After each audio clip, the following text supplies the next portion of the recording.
देखो Doppler's effect in light का derivation अपने लिए कोई काम का नहीं है। अपने लिए बेसिकली ये जानने की ज़रूरत है कि डॉपलर्स इफेक्ट जो लाइट का है वो सिमेट्रिकल होता है। सिमेट्रिकल का मतलब यहाँ पे ये हुआ कि यदि सोर्स ऑब्जर्वर की तरफ मूव कर रहा है, ये सोर्स हो गया, ये ऑब्जर्वर हो गया, ठीक है, दिस इज द सोर्स। यदि सोर्स ऑब्जर्वर की तरफ मूव कर रहा है तो उसका फॉर्मूला, और ऑब्जर्वर सोर्स की तरफ मूव कर रहा है उसका फॉर्मूला एक ही होगा। मतलब यदि दोनों एक दूसरे की तरफ अप्रोच कर रहे हैं तो उसके लिए एक ही फॉर्मूला होगा। दो केस नहीं होंगे, जिस तरीके से दो केस होते हैं यदि साउंड होता, लाइट में दो केस नहीं बनते, ठीक है। तो इसको अपन अप्रोच बोलेंगे, क्लियर। और यदि एक दूसरे के दूर जाते हैं, लेट से सोर्स इस तरफ भाग रहा है और ऑब्जर्वर यहाँ पर है, या फिर ऐसा हो सकता है कि सोर्स यहाँ बैठा है और ऑब्जर्वर इस तरफ भाग रहा है, ठीक है, तो इसके भी साउंड में दो केस बनते थे। तो ऐसे टोटल 4 केस होते थे। लेकिन लाइट में क्या है, अप्रोच का सिर्फ एक केस बनेगा और रिसेशन का मतलब दोनों से दूर दूर जाने का भी एक केस बनेगा, क्लियर। तो इसको अपने को सीधा सीधा फॉर्मूले में याद रखना है, कोई ज़्यादा सोचने वाली बात नहीं है इसमें। यदि दोनों या सोर्स या ऑब्जर्वर दोनों में से कोई भी एक तरफ अप्रोच कर रहा है v स्पीड से, तो ये फॉर्मूला हो गया उसका अपरेंट फ्रीक्वेंसी का, क्लियर है। और यदि एक दूसरे से दूर जा रहे हैं तो अपरेंट फ्रीक्वेंसी का ये वाला फॉर्मूला होगा, क्लियर। लैम्डा फिर अपन निकाल ही सकते हैं, लैम्डा का फॉर्मूला, ठीक है।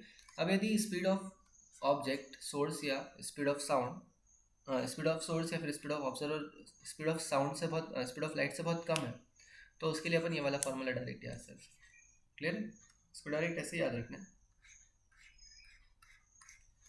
ओके, नेक्स्ट देखते हैं डॉपलर शिफ्ट। डॉपलर शिफ्ट क्या होता है बेसिकली, इसके लिए मैं एक दूसरी इमेज देखता हूँ। यहाँ पे देखना, कोई भी सेलेस्टियल ऑब्जेक्ट है लेट्स से कोई स्टार हुआ, कोई प्लैनेट हुआ, ठीक है। तो जब वो दूर जाता है और उससे जो रेडिएशन हम रिसीव करते हैं उसको जब ऑब्जर्व करते हैं, लेट्स से ये सन मान लेते हैं इसको, ठीक है, कोई स्टार है, स्टार मान लेते हैं। इसके अंदर वो हो रहा होगा, एनर्जी प्रोड्यूस हो रही होगी स्टार में, ठीक है। लेट्स से इसमें हाइड्रोजन बन रहा होगा या हाइड्रोजन फ्यूज़ हो रहा होगा, क्लियर है।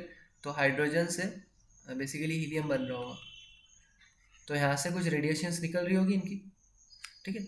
तो इनसे निकलने वाली रेडिएशन और हमारे पास जो स्टेशनरी स्टार है उसके हाइड्रोजन से निकलने वाली रेडिएशन को अपन स्टडी करते हैं।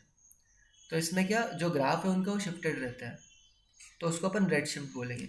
रेड शिफ्ट जब भी आए इसका मतलब ये होगा कि जो प्लैनेट है, जो सन है, या फिर जो सेलेस्टियल बॉडी है, या फिर जो पूरी गैलेक्सी है, that is moving away from us, clear है।